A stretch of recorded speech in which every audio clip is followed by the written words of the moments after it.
नमस्कार, news nation के digital platform पर बहुत बहुत स्वागत है आपका। मैं हूं आपके साथ चिराग सुखीजा। मेरे साथ मौजूद है लक्ष्य और रोमिता। और ओकिनावा प्रेजेंट्स चैंपियंस की जंग में आज बात दिल्ली बनाम गुजरात की, जिसमें जीत हुई है देश का दिल दिल्ली कैपिटल्स की।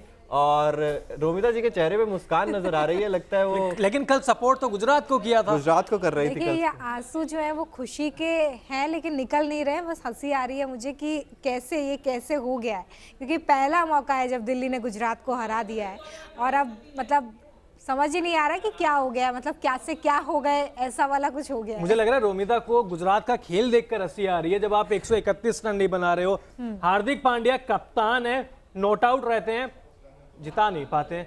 मतलब 53 गेंद पे नाबाद अर्धशतक लगाया, थोड़ा सा रणनीति समझ में आई नहीं। और अभी तो बचे हुए थे, देखिए रशीद खान ने 1-2 गेंद ही तो खेली है, बाद में बहुत सारे बैट्समैन थे।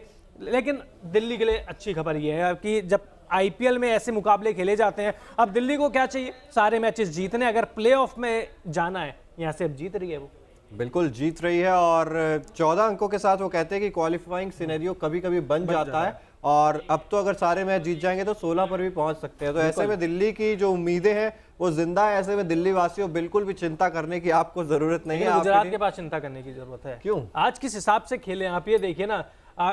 ठीक है, शुरुआत में विकेट भी गिर गए थे, मैं मान रहा हूं कि विकेट गिर गए थे, लेकिन जब अभिनव मनोहर और हार्दिक पांड्या सेट हो गए थे तो वो हद से ज्यादा स्लो हो गए थे, बिल्कुल शैल में चले गए थे। मुझे याद है कि आखिरी बाउंड्री लगी थी वो 6ठे ओवर में लगी थी, उसके बाद जो बाउंड्री लगी वो डायरेक्ट लगी 17वें ओवर में। तो आप सोच लीजिए 10 ओवर में अगर गुजरात की टीम या कोई भी टीम बाउंड्री नहीं मारेगी तो वो मैच जीतने का सपना कैसे देख सकती है। बिल्कुल। और वो कहते हैं ना कि आप चाह रहे थे कि आप गेम को डीप लेकर जाएं, लेकिन ज्यादा डीप जाते जाते वो बिल्कुल, आप कहते हैं ना, कुएं में खुद को आपने खुद हर कोई महेंद्र सिंह धोनी नहीं होता। हाँ बिल्कुल, शायद अच्छा फिनिश देने की कोशिश यहाँ पर दोनों ही प्लेयर्स की तरफ से की गई थी, लेकिन ऐसा हो नहीं पाया, जिस वजह से इतने कम रन बन पाए। जो साझेदारी है वो सिर्फ 63 बॉल्स में 62 रन आप स्कोर कर पाए उस साझेदारी में। जब आप इतने लंबे समय तक क्रीज पर हो उस दौरान भी, और जब कप्तान खेल रहा हो, हार्दिक पांड्या खेल रहे हो, जिससे हम बड़े शॉट्स की उम्मीद करते हैं, वो अगर इतना स्लो खेलें तो जाहिर तौर पर उन पर आज शायद हम ठीकरा फोड़ें कि शायद उनकी वजह से गुजरात की हार हुई है। बिल्कुल फोड़ना भी चाहिए, क्योंकि आप देखिए ना, राहुल तेवतिया है, वो तो सेट भी नहीं थे, आते के साथ ही उन्होंने 3 छक्के लगा दिए थे। हार्दिक पांड्या तो सेट थे, सेट होने के बावजूद उन बाउंड्री पे नहीं मार पा रहे थे। ठीक है, उनको गेंदबाजी भी अच्छी मिली है। मेन चीज थी कि बुरी गेंदों को भी बाउंड्री तक नहीं पहुंचा रहे थे। ऐसा नहीं था कि गेंदबाजी बिल्कुल फुल टॉस पे सिंगल्स। ये तो रणनीति समझ में आई नहीं है, ना हार्दिक पांड्या की ना गुजरात की। वो तो भला हो राहुल तेवतिया का, जो अंत में थोड़े से रोमांचक बना दिया, नहीं तो गुजरात तो बहुत पहले मैच हार गई थी। बिल्कुल, गुजरात पहले पावर प्ले में भी काफी धीमा खेले, 3 विकेट गंवा दिए उसी में। तो और ये पारी कितनी ज्यादा इंपॉर्टेंट, अमन खान की 44 गेंदें 51 रन, ऐसी विकेट पर जो लो स्कोरिंग मुकाबला होता है वहां पर अर्धशतक लगाना। अब पता चला कि स्ट्राइक रेट भी अच्छी। अब पता चला कि रिकी पॉन्टिंग क्यों इनकी तारीफ करते हैं। बहुत तारीफ करते हैं इनकी, और कई लोगों को समझ में नहीं आता है कि क्यों यार इतनी तारीफ करते हैं। लेकिन रिकी पॉन्टिंग कोच बड़े तभी है, खिलाड़ी बड़े तभी है, क्योंकि उनके पास जो वो पारखी नजर है ना, वो है खिलाड़ियों को देखने की। और आज दिखाया, रोसो हमेशा की तरह आए और हमेशा की तरह दिल्ली की साइड से चले गए। लेकिन अमन खान की बात करते हैं। अमन खान और रिपल पटेल और फिर अक्षर पटेल आज एक बार फिर बल्लेबाजी से कमाल तो नहीं कहेंगे, लेकिन हाँ उपयोगी पारी खेल गए। 90 की स्ट्राइक रेट से 2 चौके लगाए हैं। उस समय जरूरत, अगर आउट हो जाते तो शायद 100 रन भी नहीं बनते। बिल्कुल। और एक समय लग भी रहा था कि जब शुरुआत में दिल्ली के विकेट्स गिरे थे तब तो ऐसा लग रहा था कि ये मुकाबला शायद, मैं तो उम्मीद कर रहा था यार 49 ऑल आउट, 50, 60 ऑल आउट कहां तक पहुंचेगी दिल्ली के पहले 2, 10, 8, 1 इस तरह का स्कोर हम देख रहे थे। डेविड वार्नर आउट हुए, प्रियम गर्ग आउट हुए, इसके बाद रोसो और फिर मनीष पांडे। इनके जाने के बाद मुझे लगता है अक्षर पटेल ने ही वहां पे पारी को थोड़ा सा संभाला और 27 रन उनकी तरफ से स्कोर किए गए। लेकिन उसके बाद पूरा जो, अगर हम टर्निंग पॉइंट बोले या थोड़ा सा स्कोर को और बूस्टअप करने का काम जो है वो अमन खान ने किया। अमन खान ने और अक्षर पटेल ने मिलकर जो साझेदारी की, रिपल पटेल ने उसमें योगदान दिया, तो वहां से दिल्ली संभली। और हम देख रहे हैं अब लगातार कुछ दिनों से कि लो स्कोर भी डिफेंड किए जा रहे हैं। तो एक दिमाग में एक फैक्टर भी था कि नहीं यार, कल भी बच गए थे, आरसीबी ने अपने रन बचा लिए थे, हम भी बचा सकते हैं यहाँ पे। तो एक जज्बा नजर आता है आपको गेंदबाजी में, खासतौर पर फील्डिंग भी जब दिल्ली कैपिटल्स की टीम कर रही थी तो वो एक रन का महत्व समझ रही थी। बिल्कुल दिख रहा था। ये भी इंपॉर्टेंट हो जाता है कि अब आपको प्लेऑफ की भी उम्मीद को कायम रखना है। शायद इस लिहाज से भी आज दिल्ली ने अपनी स्ट्रैटेजी बनाई होगी लक्ष्य चिराग, कि आज किस तरह से खेल खेले कि गुजरात को हालांकि डिफीट करना उनके लिए भी एक माइंडसेट होगा कि कैसे करें। अब तक 3 मुकाबले हुए हैं गुजरात और दिल्ली के बीच में, जिसमें से 2 गुजरात जीती और आज एक दिल्ली ने जीत लिया है, और ये दिल्ली की शायद तीसरी जीत इस टूर्नामेंट में, अगर मैं गलत नहीं हूं। बिल्कुल सही। तो ऐसे में प्लेऑफ की भी एक जो लड़ाई थी उससे भी आज दिल्ली ने कहीं ना कहीं इस जीत के साथ जीत लिया है। अच्छा, एक बात बताइए, हार्दिक पांड्या ने अर्धशतक तो लगाया, क्यों लगाया? मतलब यही सोच रहे होंगे कि इससे अच्छा तो आप थोड़े से कम रन बना लेते, लेकिन थोड़ी सी कम गेंद भी खर्च कर लेते। राशिद खान थे, राहुल तेवतिया थे आपके पास, आप उन्हें भी मौका दे सकते हो। और राहुल तेवतिया ने तो प्रूव भी किया ना आके कि भाई आप खेल सकते थे, कम से कम फुल टॉस को तो आप इंटेंट तो के पार पहुंचा सकते थे। वही है ना कि दिक्कत यही आ गई कि आप डीप ले जाना चाहते थे। लेकिन वही देखिए, दूसरी तरफ दिल्ली के गेंदबाजी की तारीफ भी करनी होगी। बांध के रखा, स्लोअर रन्स का अच्छा इस्तेमाल किया, क्योंकि आपको पता था विकेट आज थोड़ी सी धीमी नजर आ रही थी गुजरात की, और बड़ा मैदान था, इस वजह से वहां पर छक्के लगाना इतना आसान नहीं था। वो राहुल तेवतिया की पावर थी जो छक्के लगा दिए उन्होंने लास्ट में आके।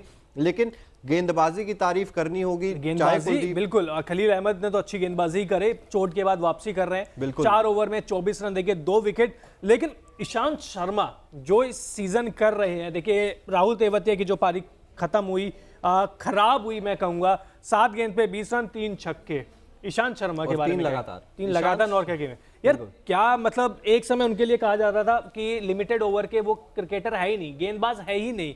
आज जब से इस साल दिल्ली की तरफ से खेल रहे हैं, गजब का प्रदर्शन कर रहे हैं। बिल्कुल, देखिए गेंदबाजी की अगर आप बात करें, राहुल तेवतिया से गेंदबाजी तो नहीं करा रहे, लेकिन बल्लेबाजी में जो एक फिनिशर का रोल दिया जा रहा है वो हर मैच में लगभग पूरा करके जा रहे हैं। लेकिन आज Okinawa effective player of the match की अगर मैं यहां पर बात करूं, हालांकि गुजरात जीती नहीं है, लेकिन मोहम्मद शमी कितना ज्यादा इंप्रेस आज आपको उन्होंने किया है। 4 ओवर 11 रन और 4 महत्वपूर्ण विकेट, 4 ओवर में सिर्फ 11 रन देके, कितना ज्यादा इंप्रेस इस खिलाड़ी ने किया आपको? देखिए, मुझे आज लगा ही नहीं कि मैं आईपीएल का मैच देख रहा हूं। आज इनकी गेंदबाजी देख के मुझे लग रहा था मैं WTC फाइनल देख रहा हूं, कि वहां पर भी इनकी गेंद ऐसे ही लहराएगी, ऐसे ये विकेट लेंगे।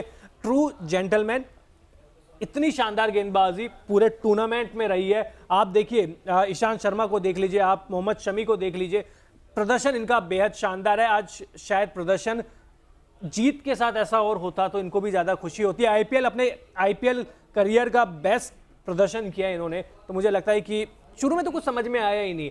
टेस्ट लाइन गेंदबाजी कर रहे थे, वही लाइन लेंथ पे गेंदबाजी कर रहे थे जो टेस्ट पे करते हैं, और किसी भी बल्लेबाज को समझ में नहीं आया। और जब विकेट कीपर कैच पकड़ रहा है बार बार, तो उसके समझ सकते हैं कि कितनी काबिलियत है। बिल्कुल रोमिता, जैसे ओकिनावा की हर स्कूटी कोस्ट इफेक्टिव है, वैसे ही इफेक्टिव गेंदबाजी मोहम्मद शमी लगातार कर रहे हैं। लेकिन आज जब पहली गेंद पर वो रिद्धिमान साहा की विकेट देखी, कितना ज्यादा दिल को मतलब खुशी पहुंची। मैं आपको ये बताना चाहूंगी कि जैसे ये हुआ उस वक्त न्यूज रूम में सभी मैच, क्योंकि थोड़ा बहुत देखते ही होते हैं उस दौरान, तो उस वक्त बिल्कुल हल्ला मच गया था।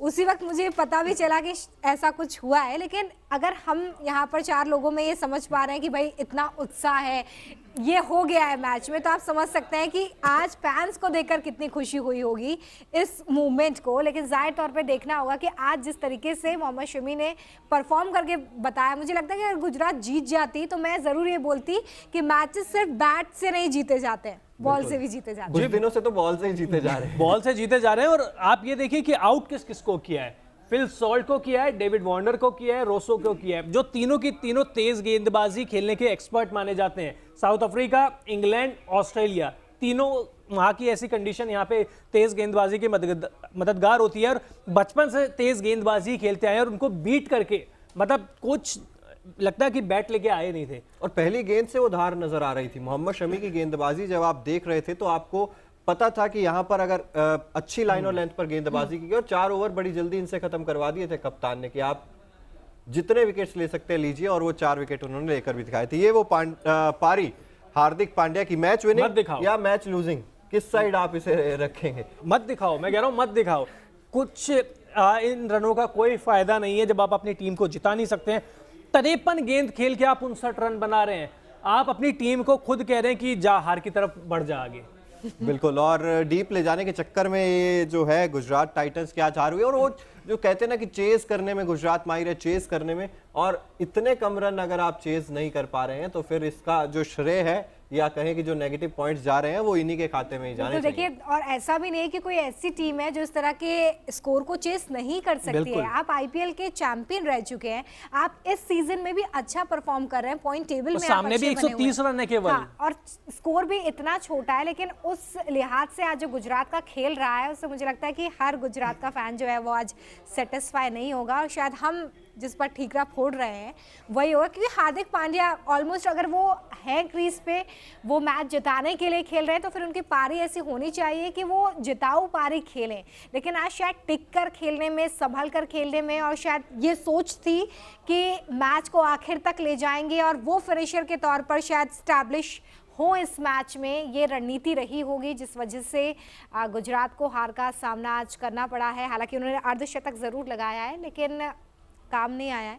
और मुझे लगता है लक्ष्य शायद वो पढ़ रहे हैं कि हार्दिक पांड्या ने क्या कहा है मैच, वो कह रहे हैं मैं तो अपनी पूरी कोशिश करी, मैं नहीं जिता पाया। मतलब पूरी कोशिश की, और ये भी कहा उन्होंने कि बीच में यार कि मिडल ओवर्स में हमें 2 बड़े ओवर मिल जाते तो शायद हम जीत जाते। तो बनाने तो उन्हीं को थे, क्रीज खुद पे ही तो क्रीज वही पे थे।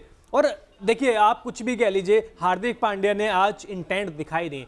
फुल टॉस पे भी जब हम लोग मैच देख रहे थे, हम कह रहे थे ये तो फुल टॉस है, ये तो बाउंड्री जानी चाहिए थी, वहां पर सिंगल ले लेके खेल रहे थे, वहीं से जो रन स्कोर है, एक बाउंड्री भी पड़ जाती, एक फुल टॉस का इस्तेमाल भी कर लेते तो मैच आज गुजरात के पक्ष में होता। और ये तो सब कह रहे थे कि ठीक है भाई पिच धीमी है, पिच पे बल्लेबाजी के लिए, पिच पे तो गिर ही नहीं रही थी गेंद, उस गेंद को भी आप हार्दिक कह रहे पिच अच्छी थी बल्लेबाजी के लिए। अच्छा, ये कहा उन्होंने कहा और कहा कि 129 रन तो हम कभी भी हंसते हंसते ले लेंगे, किसी भी और दिन 129 रन हम किसी भी दिन बना लेते। लेकिन आज क्या कहें फिर इस हार को, क्या दिन नहीं था गुजरात का? दिन नहीं था, खुद की गलती से आ रहे हैं। और हार्दिक पांड्या, आज एक खिलाड़ी का नाम आप ले सकते हो कि किसकी वजह से आ रही, कप्तान है, मैदान के बीच में है, क्रीज पर है, सारी चीज है, रणनीति उनको बना दी थी। अभिनव मनोहर खेल रहे थे, उनको साथ लेके चलना था। अभिनव मनोहर माफ कीजिएगा, खेल रहे थे, कोशिश कर रहे थे, दिख रहे थे कि बड़े शॉट मारने की कोशिश कर रहे हैं, लग नहीं रहे थे, वो अलग बात है। लेकिन हार्दिक पांड्या 19वें ओवर तक गेंद को सहला रहे थे, अब